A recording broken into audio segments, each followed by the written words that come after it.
Hey everyone, favorite topic of mine today on the future of social media analytics, publishing, community engagement, and more with a true thought leader innovator in the field from Agorapulse. Emmerich, how are you? I'm great, Evan. Thank you for the introduction. Thank you for having me.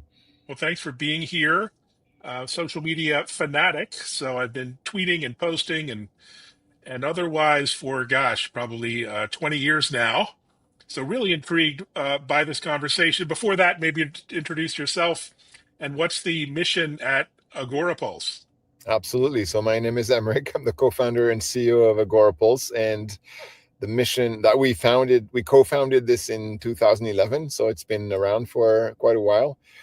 And our mission is that we want to empower brands to win on social media and see the value of their work and actually be able to show the value of their work and prove the value of their work to their peers, their boss, or their customers. Brilliant. Sounds so simple. Of course, so much complexity behind that. So when you started out, what was the main problem or the main problem statement you were originally trying to solve, and how has that evolved over time? That's very funny that you ask because, first of all, we started with something we don't offer anymore, which was contests and promotions Hmm. on Facebook, sweepstakes, photo contests, and any kind of Facebook app that people were running to gain more followers on their page, which they called fans at the time, and which was a fan page on Facebook. And our early vision, the thing we had in mind when we launched this was the fact that our software was allowing brands to connect an email address with a Facebook person profile and basically connecting the dots between who was following them on Facebook, who was engaging with their content on Facebook, and who was in their CRM through the email. And with the Facebook apps, we were able to connect the dots between the identity on Facebook and the identity in the CRM. That was basically showing the value of all that engagement on social media by showing them, oh, that person is actually a prospect, that person is actually a customer. And the baseline of our homepage in 2011 when we launched Agorapulse was your Facebook fans aren't worth anything if you don't know who they are. And the idea of value and proving value was already ingrained within our DNA, and it was already an obsession of ours. You may or may not know that what we promised in 2011 is impossible to do today because Facebook has changed the role of the games. Now you have hashed ID, so you cannot connect the ID with an email when you do an app because you have an app hashed ID, which is the ID you get from an app is specific to this app, so you can't know who that person is. But so things have changed, the technology has changed, the landscape has changed, but the obsession is still the same. I love that. And I'm sort of my own social media manager. I have about 700,000 followers across all the platforms. So you can imagine I really have no life. But, in the enterprise, how has the role of social media managers changed over the last few years? And how are you adapting and how are you asked to help? Well, the role has changed in many different ways that are not necessarily better. And the first one you kind of touch, which is it's more and more overwhelming.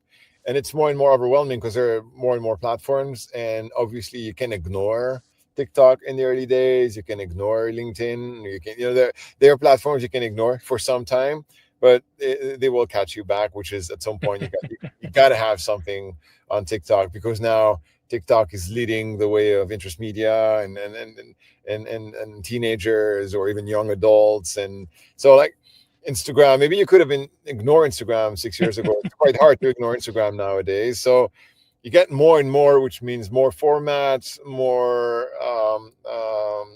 type of content, more tactics. So it's really more. It's always more, which is a challenge and is overwhelming for sure in terms of what you need to create and where you need to be present. That's the first issue. The second issue is that the winning strategies are completely different in 2025 than they were in 2015, for example, or even 2019. What the winning strategy was back in the days 5 6 years ago was, okay, I need to build a following, and then once I have a following, well, you have to do amazing content before that, but once I have a following, and in order to build a following, I create content that's going to be appealing to them. So that once that following is there, they're going to start seeing my content, and then I grow the following, I grow the content production, and both at the same time. And all in all, my presence is ends up being meaningful and significant, and creating impact for the rest of the business. In 2025, the things that have completely changed and switched is that you don't need to build a following anymore. You need to connect an ideal customer profile that you're targeting that's very narrow and very specific to a content strategy that's super duper helpful for them. Like, you need to go very narrow and specific. I am targeting CEOs of companies of 500 and 500 to 5,000 employees in North America in the tech sector, and what I'm helping them solve is this through that kind of content. And that's the strategy you need to have. You need to be much more specific with who you're going after and what you're trying to solve for them and why this is going to be game changing for them. And you need to produce content that is built around this triangle at scale. And when I say at scale, it means a lot of that, a lot of it. And that's a real challenge. And when you see who is successful on social media in 2025, that's the strategy that they use. And you can really see that there is a massive volume of content. That content is massively interesting and appealing and value creating, and it's produced at scale. And that's the challenge of 2026 and forward. It's really what's gonna make or break success on social media for businesses, and it's really, really, really hard to scale. Amazing. And, AI is changing, reshaping everything Yeah, in our industry. Just anecdotally, me personally, it's increased, let's say it's about a dozen different AI tools for creation, enhancement, reshaping content, increased engagement by about 1,000% in 30 days over the last 30 days with some of the new tools for me personally. So yeah. I can only imagine the impact on businesses and brands. But how do you see AI reshaping the publishing side, the scheduling, the listening, the community management, all the things that Agorapulse is known for? First of all, I'd be very interesting to get to hear from you one of those use cases that you've used with AI in the past 30 days that worked really well for you. I have plenty of my own. I Um, mean, one is just Sora 2. yeah, The newest, hottest social media network, and not for wacky videos of my cat and my dog playing the piano, which I do yeah. have, of course, but actually using it for B2B content and educational content and really telling interesting stories using the Sora 2 framework, both within the app as well as through ChatGPT and the API, and the ability to put a production studio in my back pocket. I mean, that's just been the app has been out 3 weeks, and it's been a game changer. Here you go. Here you go. Do you use an avatar of you, or do you use something else? Oh, it's me. It's 100% me, and it even fools my wife, kids, family. So it really is phenomenal. And again, if people think it's all about silly cats and TikTok, they're kind of missing a trick. But I interject. So we're I love back that. I to love your that. point of view. Basically, what you're describing here is the vision for Agorapulse at the end of 2026. So, what we see on the market is that successful brands, successful people, professionals like you, like me, CEOs like personal brands, and successful businesses are going to win at social media if they are able to create really great content at scale, even if they're not sure what kind of interesting stuff they can say. And we want to basically, if you want to build a business at scale, you have to provide this solution to a lot of people, not only the most interesting ones, which are a few, and not only the ones that have a lot of things to say, which also are a few.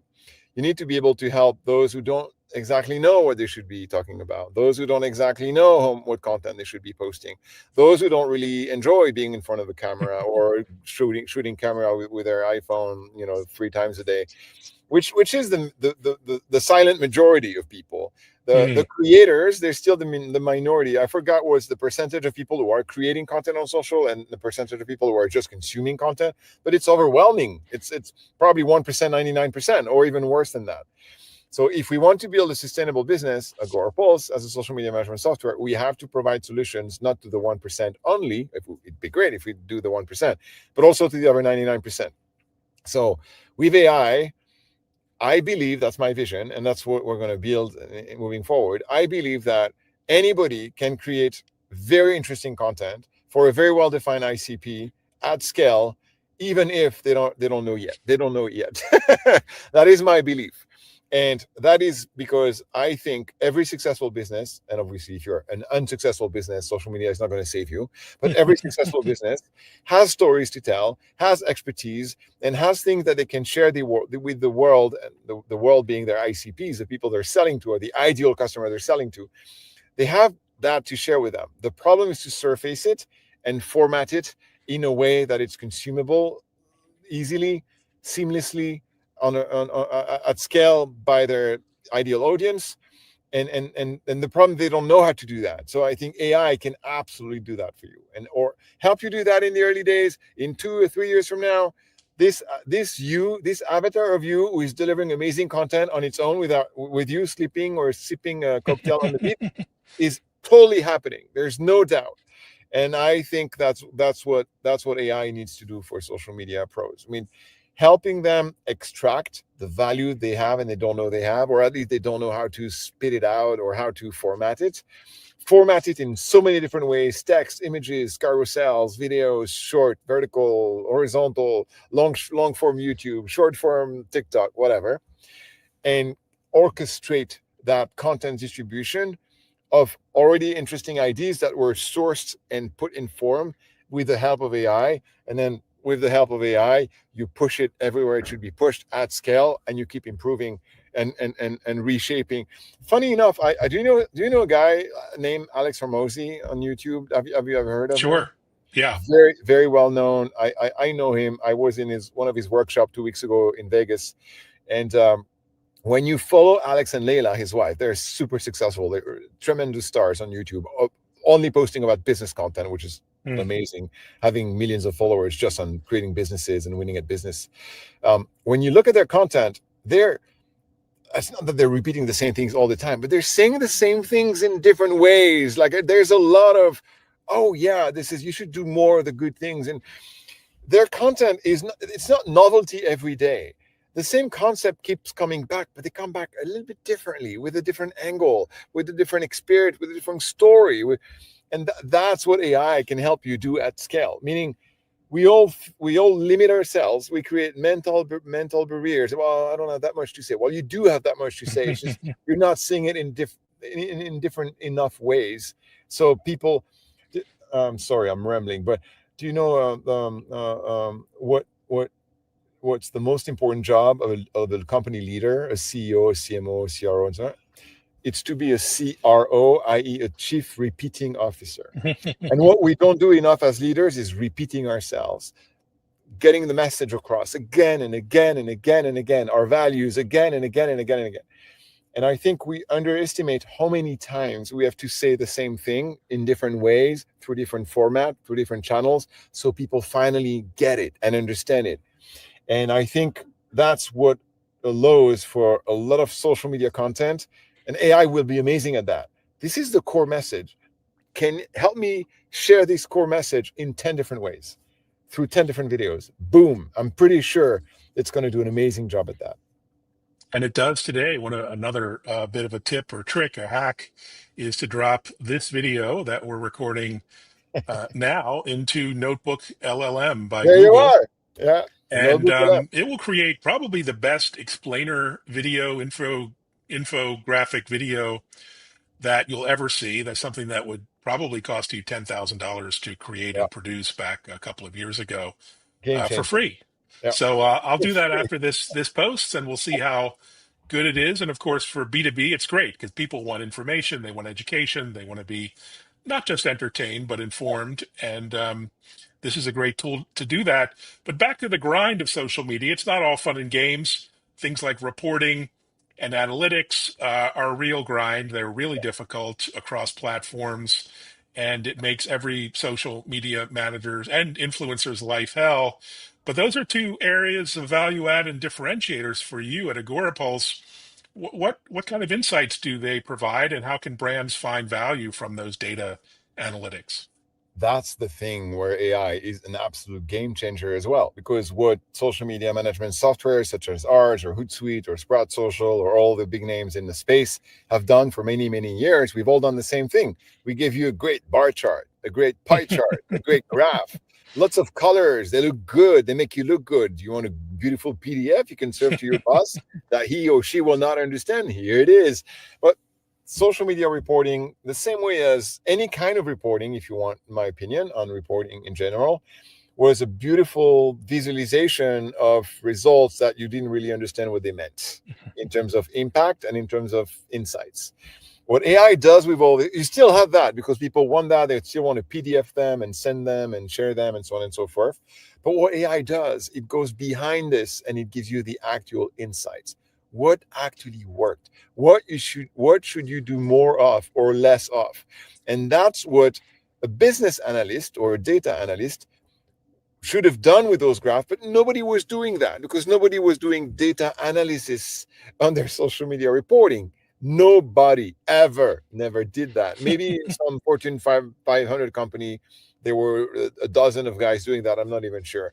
But the 99.99% of our businesses, they were not doing data analysts on that. And now you have a data analyst at the tip of your finger. You can press a button and say, okay, tell me, what do I need to know about my social media result? What do I need to do more of? What do I need to do less of? What is actually successful and what is actually not?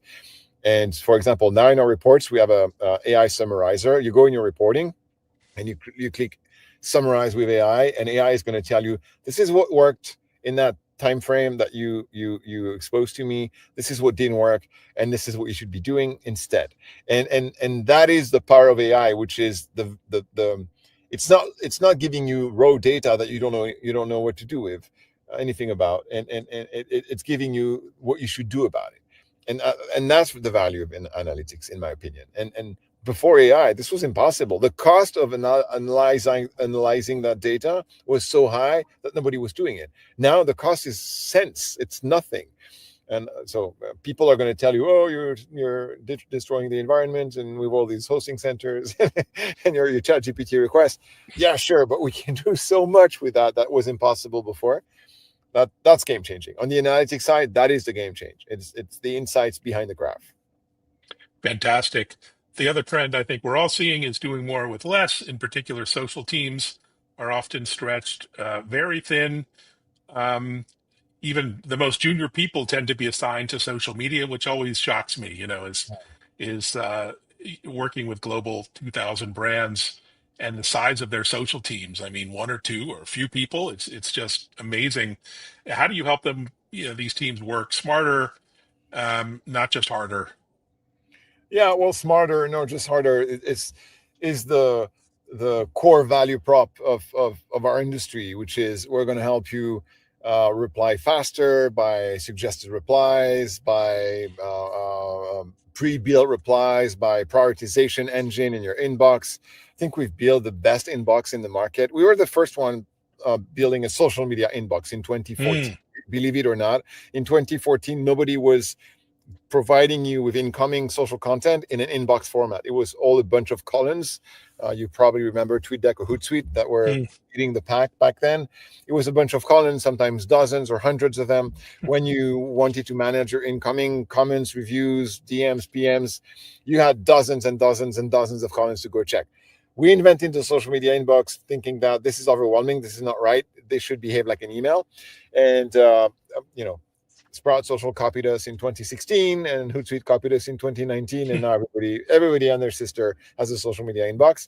But we kept improving it, and our social media inbox can be completely customized. You can decide exactly what you want. You can filter by sentiment, by urgency, like all sorts of stuff that makes the inbox the uh, uh, absolute weapon to save time and just get to what needs to be done and let automation handle the rest. So automation, now AI on top of automation is 10xing automation, because now automation is smart. Before it was dumb. If you see this word, then do this. With AI, mm. it goes way beyond this and way above that. So that's going to be game changing as well. It's already game changing, but it's going to get better and better and better. On the engagement piece, on the content posting piece, that like the social media schedulers or social media, like they built their business model based on that. Oh, instead of going on each of those platforms and click and post, schedule everything, spend 2 hours, and then you're done for the week. So that value prop is still there, but with the new generation of social tools, and especially what we're gonna build in 2026, that is going to be not only a time saver but also like more quantity without having to be on social all the time, but also much better quality. But I think the the innovation is not going to come from the ability to schedule, which is already there, and that cannot be completely changed. It's going to be from the ability to do it at scale with super high quality of content. That, I think, that's going to be the change. Today, if all you want to post on social media is amazing short videos with overlaying text and emojis and fun stuff and music and this and this and that, the amount of time and editing you have to do on CapCut is overwhelming. With AI, that is going to be saved. So that's where the savings are going to come from. Um, what I think is going to happen in social in general is that agents are going to do your work, and they're going to ask you to validate your work, the work that they've done. So you're going to be a boss and not a worker bee anymore. Anybody working on social media is not going to go and reply or use that save reply or confirm that proposed reply from AI. It's going to be about, here are all the things that happen on your social accounts since you last logged in. This is what I'm advising you to do: confirm, infirm, modify, next. And the UI of the products are going to change, because doing this requires a completely different user experience than going in and clicking through a bunch of buttons and doing a bunch of actions within a software interface. So I think slowly we're going to see our the interactions between us and our users change drastically, from let me do the work to let me control the work that the machine has done for me. Hallelujah. Can't wait for that vision to come Yeah. into reality. You mentioned what's next. What can you give us a peek into your roadmap, or what's next? What can users expect in 2026? Yeah, well, first of all, we already have a bunch of AI everywhere, but Mm. if you ask me, to me, they look more like proof of concept here and there that we've added, like the one we have on our reports, the suggested replies we have our inbox. We have an AI assistant to help you improve the content you've already created, the text-based content you've already created. And if you look at the industry, everybody has done the same thing. We have an MCP where you can connect Claude or ChatGPT and Mm. query your social data and say, okay, what's going on with my accounts? Please tell me, give me the answer. What should I do? Like all that can be done through ChatGPT or Claude. So, and you look at everybody's in our space AI strategy and plan. They all look the same. They all feel the same. So I think someone has to take the lead and lead the pack and be an agent of change when it comes to AI and what we do. So what we already have coming at the beginning of 2026, so towards the end of the year, the beginning of the year, is very focused on LinkedIn, B2B, and thought leadership on LinkedIn for B2B companies, because we are the persona. So we said, if we're going to do something, why not be the main beneficiary of that? Mm. So that's going to come very early in 2026, which is going to be the ability to create amazing LinkedIn thought leadership posts at scale on the very topic that you want to be recognized as a thought leader for, as a business or as a CEO or as a creator. So that's coming very early on, and then we're going to start expanding that. It's going to be text first in the early days, and we're going to start expanding that to visuals, carousels, and videos, and then we're going to start expanding that to other social networks. What I really want to nail in 2026, I want to nail use cases. So the first use case: thought leadership on LinkedIn for CEOs or C levels and businesses, because I can go to a business and a CEO and say, I want to help you do this because you are that. Does that make sense? And I want them to say, oh, yeah, it does. I understand what you're trying to solve and what you're trying to give me as a value. Let's go and let's do that. If I go to any CEO and I say I want to have AI help you be better on social media, I'm probably going to have like, what does that mean? So I want the use cases to be very very narrowly defined. The personas to for whom those use cases are designed to be also narrowly defined. So when we approach the persona with a use case, they're like, oh yeah, give me more. I want that. And so that's the approach we're going to have. Wow, fantastic. Well, so exciting. The most exciting time in our industry for sure. And congratulations on the amazing success so far, onwards and upwards. Thank you so much, Evan. It's a lot And of work, but it's worth it. it is indeed. It sounds it. Can't wait to watch it unfold. And thanks everyone for listening, watching, sharing this episode. Be sure to check out our TV show now on Fox Business and Bloomberg TV at techimpact.tv. Thanks, Emric.